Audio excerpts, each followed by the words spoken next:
Hello and welcome back to Master Jory in a Game of Thrones mod for Crusader Kings 2. Now, I have seen some comments, so we're going to go with them. We are going to expand, and we're going to do this in a way that I feel will help the Starks, in that we're going to, instead of working with them as a vassal, we're going to work with them as an ally, as an equal. And how would we do that while being underneath them? Well, we're going to have to stop that. The kid gloves are off. We are going to break free. But we're going to wait. One, because declaring independence when your liege is in this kind of state kind of causes problems because you don't go underneath the veil, and then there's all sorts of other issues. And anyway, we're not going to do that. So what we're going to do is we're going to wait for our money to come back, because I don't believe we can declare war while we're out of money. And once we got our money back and we've got our troops back, we're going to declare war. How strong is Brandon? Brandon has 2.9k troops. That's not a lot, especially given that he also has our troops in that number. Yeah. We should be fairly good once we get the money. Anyway, that's the current plan. So we're going to go with it. During a mission, try and fabricate a claim to a title. My justiciar has been murdered. My brother. Oh no. He's been murdered.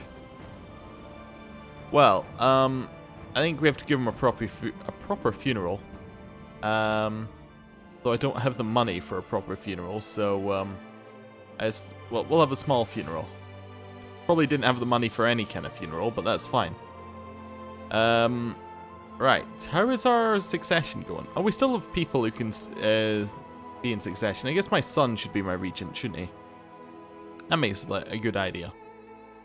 What's our son's name again? Yes, Cregard. That's it. He was top of the list. I was very confused. And then our justiciar should be Gawain. Gawain really won't like us under any circumstance, so I guess it's going to be our son as well. He'll basically inherit the position. And we'll just leave him performing statecraft. That's okay. No other problems needed. The invitation has been sent to the lords and ladies of the realm. Lord Ethan greeted us warmly to the wedding. Oh yes, of course, we've got the wedding of Lord Ethan at the same time, between Roderick and Leona. For this funeral, definitely not spending very much. Leona Cassel and Roderick Umber stand for a hearth tree of the old gods, taking a solemn vow of marriage. The great lords and ladies of Last Hearth look on as drapes the arms of House Umber around the bride to finally seal their marriage. The traveling dancers first danced for us, and, while dancing to a fastened lad tune which made me want to dance, invited everyone to join them. Well, I'm afraid that we are too old for this, apparently, but also don't have the money. Okay, it's just the Cassels. The feast is winding down, and they go to the bedding. A petitioner by the name of Harwin Hooton has sent a request that he may have entry into his lands, A petitioner by the name of Harwin Hooton has sent a request that he may have entry into his lands at Dawn Forest and delay his homage until he can next travel to King's Course. He states the lands were detained following his brother's death, and although an inquest has been returned, he has not been allowed entry until he pays homage. What? I don't fully understand what this says. So he wants to enter his land. This guy wants to enter his own lands in Dawn Forest, delay his homage until he can next travel to King's Court. He states that the lands were detained following his brother's death, but it's my brother's death, and the inquest has been returned. He has not been allowed entry until he pays. I don't understand, but okay, sure. Have access. Summer is nearly at an end, and so autumn and the harvest is upon us. The feasting shall celebrate this time with food from throughout the Dawn Forest, including boar, gooseberries, salmon, lobster brought from King's Course. As part of this, you must decide how much of the harvest to set aside for the winter. None. Because we don't have the money. Lord Ethan's wedding is over. And the funeral. 3 days have gone by since Andrew passed away, and the body was cleaned, prepared for burial, and wrapped in a shroud and laid at the base of the weirwood tree. Kith and close kin of the dead arrive to mourn, with each placing offerings for the dead about the body. As darkness draws in, the gathered party make their way to the God's Wood, as the eldest kinsman, hooded and cloaked in heavy linen, proceeds forward and enters carrying the runic weirwood staff. Everyone present sets their eyes downcast, fearful of glimpsing the staff. The staff is put to the body to measure, and then the kinsman whispers to the body before departing. As soon as the ritual is concluded, the closest to the dead gather up the body and carry it to the grave where they offer their final farewells. Andrew Cassel died under suspicious circumstances on the 6th of August, 8362, at age 44. He was a man and a knight of the highest honor. Oh. And that's the last that we'll see of him. And send our wife into hiding. I think it's just because we're paranoid, so I'm not too worried about that. Oh, we could have had a sworn shield for about half a second, and now we can't. Okay. That's fine. Oh! The war in the Iron Throne is over. To all my subjects, the inheritance of the Iron Throne has been thrown into question. So a great council must be held to determine who shall inherit the kingdom. All shall gather in King's Landing so we can vote for a new sovereign. Signed, Simons of House Tully, Lord Protector of the Iron Throne. Also, matrilineally married to another Tully. Weird. Okay. Interesting. So, Princess Obella is one of the leading candidates, being a Baratheon. Okay. She's married to a Kidwell, so that means the Kidwells will be in charge eventually. And then we got 3 Targaryens. Laena Targaryen, the granddaughter of King Aerys the Mad, and daughter of Viserys. Alex Targaryen, who is the grandson of King Aerys the Mad, and is the son of Daenerys, who married Orbello. And Valix Targaryen, who is the grandson of Daenerys, so the great-grandson of Aerys. Also, he's Moonsingers, Faith the Seven. Interesting. The Iron Throne recently fell into a period of interregnum, with a great council of nobles being called to determine the heir. Obella Baratheon has been backed as heir to the kingdom by this council, and has been crowned the queen. She obtained 71 votes. Wow. Is that everyone who was in it? Yeah, that was everyone who was in it. It was just those 4. I was thinking, was he in it for some reason? No. Okay. Interesting. A husband and wife musician couple has arrived from Lys. The performances range from vulgar satires to political savants and everything in between, including songs and poetry and poems about courtly love. Oh no. My money keeps slipping away. My beloved niece Lyanna is concerned she is still not married. I will find her someone nice. Unfortunately, I'm running a little low on funds to pay another dowry. But actually, we might not even need to pay it. Let's do our search. If we load one of those, we're looking for men. Let's see who we got up here. There's a lot of locks. Who else have we got? There are actually not really that many eligible men, are there? There's a lot. There must have been a lot of dead men at some point. Wait, what have I got? Anything weird in there? No, that's it. That is all the eligible men. They're all locks. Okay, well. Oh, I'm only searching my realm. I was very confused. I was like, what? How can there only be like 6 eligible men? The disease didn't come here yet. This is more like it. She could marry a knight like her father. Yeah, you know what? That makes a little bit of sense. Right, so Daemon Liddell, you shall marry my niece, Lyanna. We lose some prestige for it, but it's okay. They're getting married. The Barrowlands are attacking Queen Obella. Oh, okay, we don't even get to see this war yet. The attackers are Lord Paramount Simmons, Prince Maria of Dorne, Torrents of the Reach, the Barrowlands, and Harlaw, against the Vale, the Iron Isles, and I guess Stony Shore declared neutral. Oh, okay. So Simmons was not happy with the answer. He also currently holds King's Landing, which I think probably gives him a certain amount of authority over matters. Where's the capital? Ivy Hall? Wait, so Seascan... Oh! The capital is currently in the Iron Isles. Huh. Weird. Weird. What's that? There's an epic crown he's got on there. Okay. Something's going fishy. Wait, are we in the war? We are. We're defending against Lord Paramount Simmons. Okay. Yeah. Not sure it's the best plan ever, but we could join in this war. Except we have no men left, so we can't really. But anyway, the craftsmen you funded a couple of years ago have returned to tell you of their success. With your support, they were able to set up their business. Now it's one of the most profitable enterprises in Old Cassel. Sorry, I was just suppressing a little sneeze there. Anyway, I also want to check. Do we have the right guy doing the right job here? Yes, he's training troops in King's Course. That's what we want him to do. Right. Okay.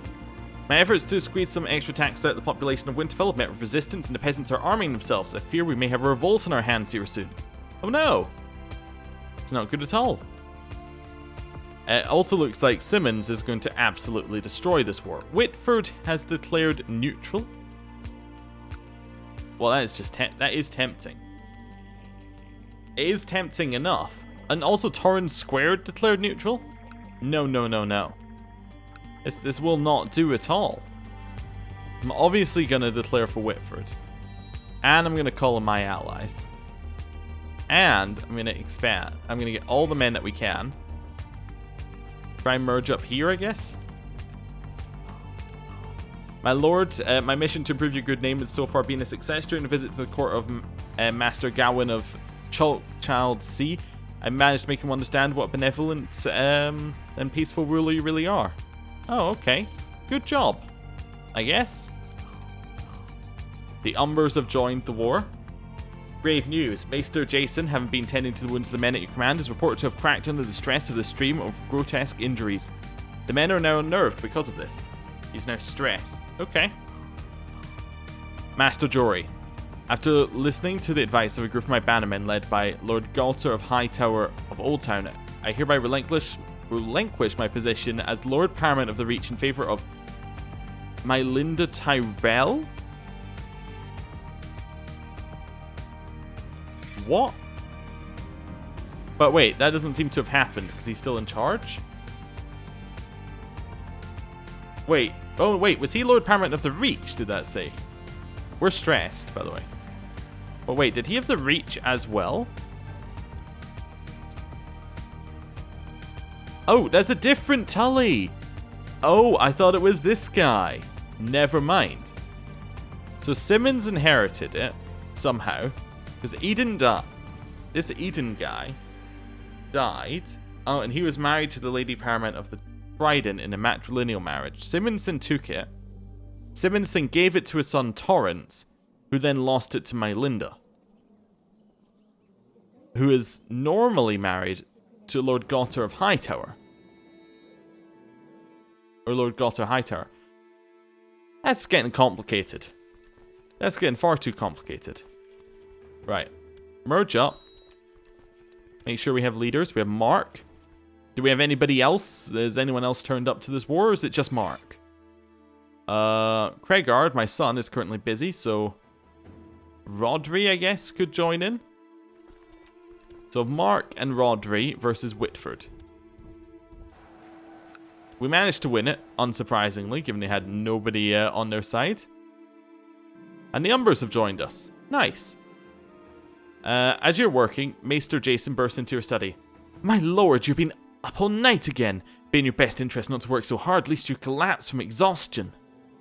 We're diligent. No, the realm never rests, so neither shall I. Yeah.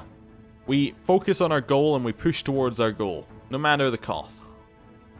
My lord, your son Harwood is responding well to my tuition. He is improving his skills and advancing knowledge every day. Nice. His stewardship is very good. Well, we have a 100% war score. Let's offer peace and enforce our demands. We've taken the lordship of Whitford. Disband here. And that's definitely good. We're now 6 over our domain limit. Starting to get to the point where it's not looking so good. Oh, and the game has crashed. Interesting. Interesting. So, this is never a good sign. Let's put it that way. A game crashing definitely, I would say, is a negative in so far as continuing. But we shall press on nonetheless. Right. So, in case you can't see it, because I can see what you can see right now. You're just seeing a black screen, but you can hear the music. We are restarting. We're getting there. There we go. Look at that. Doesn't it look great? We are going to load our game. We're going to load the autosave, and it's going to be during the war, probably. Let's have a look at this. It is indeed during the war. Look at that. Bit of deja vu here. Right. Of course, it's before we changed our commander, so let's just change that over to Osric. And then we'll put Osric in there. I'm deliberately doing something that was slightly different. What is going on now? Lady Taisha of Northweld refused the revocation of Lords of Coldwater Burn requested by Lord Paramount Jon the Just. Now, Northweld are fighting against our liege. The North is falling apart. The Dreadfort are also attacking Jon Arryn. The Neck are also attacking Jon the Just. What is going on here? Oh my. Everyone has descended everywhere, and everyone has descended into chaos. Look at that. These guys are independent, and they're on the other side of the war, I think, right? Wait. Jon is defending. These guys are attacking. So yeah, they're on the other side of the war. Is there more of these guys? No, you're independent. You're on the other side of the war. It's all pandemonium now. My liege, I write to you with good news. I have successfully sabotaged the Eyrie, causing considerable disruption. To be fair, I don't think you're the first one. There's a lot of disruption going on here. Is that the only negative? Minus local build time? Why am I even bothering? Alright, whatever. Okay, continue our siege. Well, we've won our war. That much is okay. We're now just going to disband and unpause, and hopefully no crashes. Master Jory, after listening to advice of a group of my bannermen, led by Lord Helman Stout of Spearmouth, I hereby relinquish my position as Lords of the Barrowland in favour of Mylena Risewell of Spearmouth. Okay. So she's now in charge of the Barrowlands. And she is normally married to Lord Helman Stout, so the Stouts are likely to get the land. Okay. Unpause. We're doing okay. We haven't crashed yet. It's getting a little bit interesting. To all my subjects, no blood relatives of the past sovereign stand as the obvious heir to the Iron Throne, leaving the succession unclear. I have therefore decided to use my powers as Lord Protector to crown myself, and so demand the fealty of the nobles of the realm of the new king. Signed, Simons of House Tully, the first of his name. Okay. Interesting. The Reach is in chaos as well. Just to point that out. The Reach is in complete chaos. Is everyone going back together? Looks like they are, actually. Brandon the 15th has previously expressed a desire to find ways to bring more wealth into the High Lordship of Winterfell. Now it seems there has arisen an opportunity to set up a new and possibly lucrative trade route. I'll discuss it with them. The High Septum has excommunicated Lord Jon of the Vale. Oh. Because Simon's asked him to. The King of the Iron Throne. In the name of the Father, I, Simons of House Tully, the first of my name, promise, pledge, and guarantee in the sight of the Seven that I'll be protector and defender of the realm and always useful to it, however many, and insofar as I am supported by divine assistance according to my knowledge and ability. Today King Simons was crowned by His Holiness the High Septum and formally received the title King of the Andals, the Reign of the First Men, Lord of the Seven Kingdoms and Protector of the Realm. I like the idea, but as the crown was being put on his head, they were just like, by the way, you're excommunicated, just thought you'd like to know. Anyway, There's not going to be another war against Simons? You sure? Oh, we've got old man face. We are quite definitely old. Okay. We probably have the money to be able to press this, well, this next one. Who are we at war against? Oh, the tyranny against Lord Paramount Jon. Yes, of course, because we're now on that side. There's 12,000 versus however many they have, which looks like they might win. Master Jory of Dawnforest. Whilst you may have made a good protector of this land, I'm afraid there are others who make a better regent. I'm hereby naming Sir Manfred Locke of Winterfell as my new designated regent. Signed, Brandon of House Stark, the 15th of his name, Lord of Winterfell. How dare he? You know what? How dare he? I don't want to depose him. I want to be independent. I'm going to leave the liege loyalists. I want to be independent. Where's independence? There is no independence. Huh. I don't really want to depose him. I just want to be independent. How do I do that? I mean, I could overthrow the monarchy, but that's going a little bit far. I mean, we could. It is really the only way of becoming independent. It's a little weird. Let's do it. We have 1.6k troops. He has 1.9k troops. Although our land is currently sieged. So actually, in the interests of all, I'm just going to leave that and end the episode here. Thank you for watching. I'm going to end the episode here, and next time we'll figure out what to do. See you then. Goodbye.